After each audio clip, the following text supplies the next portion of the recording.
Timing செயினில் வர்ற pad பிடிச்சி ஓடி பிஞ்சு வேணிக்குது. இது டைமிங் செயினில் வர்ற வீடு. ஹெட்டோட நிலைமை ஆயில் இல்லாமல் ஓட்டுறதுனால இந்த நிலைமையில் இருக்குது. வால்வு இந்த வால்வு ஓப்பனாக இருக்குது, இந்த வால்வு நல்லா இருக்குது. இது வந்து சைலன்சரில் கருப்படிக்கணும், இதில் வந்து ஒயிட் அடிக்கணும். ஆனால் இதில் கருப்படிச்சு இதில் ஒயிட் அடிச்சிருக்கு. இது மாதிரி வரணும். இது வந்து ஒயிட் அடிக்கணும், இது பிளாக் அடிக்கணும். இது சைலன்சர், இது பெட்ரோல் வால்வு வந்து கருப்படிச்சிருக்கு, சைலன்சர் வால்வு ஒயிட் அடிச்சிருக்கு. ராங்கா மாதிரி டைமிங் மாதிரி இருக்குது. இது என்னென்னு கட்டி பார்த்துட்டு அப்படி ஒன்றா சொல்கிறேன், வீடியோ லைவாக போடுறேன் பாருங்கள். இது வந்து வண்டியோட ஹெட்டோட நிலைமை.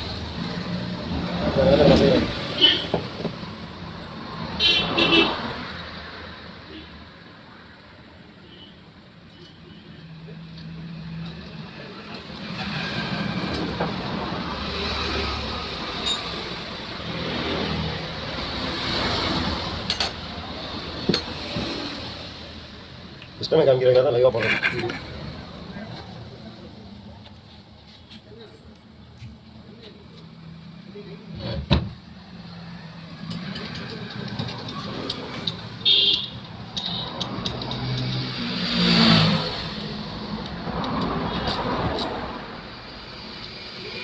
இன்னொரு காடி சொல்லுது.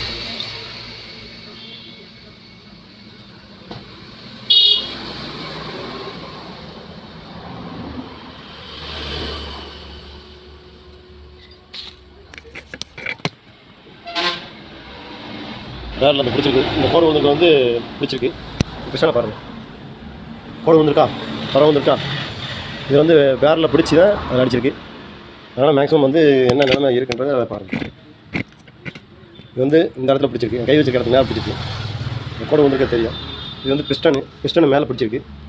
இதை அப்படியே திருப்பி பின்பக்கம் காமிக்கிறேன். பின்பக்கம் பிடிக்கல, இப்போ இதில் கோடு இல்லாமல் இருக்குது. இதில் வந்து மேலே கோடு இருக்குது. கோடு இருக்க தான் இப்போ பிரச்சனை. இது வந்து பிஸ்டன் வந்து இப்போ ஃப்ரீயாக வரணும், ஆனால் டைட்டாக இருக்குது. கிட்டக்குன்னு அப்படி இப்போ ஜாமாய் வருது. பிஸ்டன் வெளியே எடுக்கும்போது கஷ்டப்பட்டு தான் எடுக்கணும். இது போக இதில் இன்னொரு பிரச்சனை இருக்குது. என்ன பிரச்சனைன்னு காமிட்டேன். அது வந்து செக் பண்ணி பார்த்துட்டேன். இதெல்லாம் பிரிக்கிறது இது வந்து மேலேயும் கீழேயும் செக் பண்ணி பார்ப்போம். இதில் சேர்க்க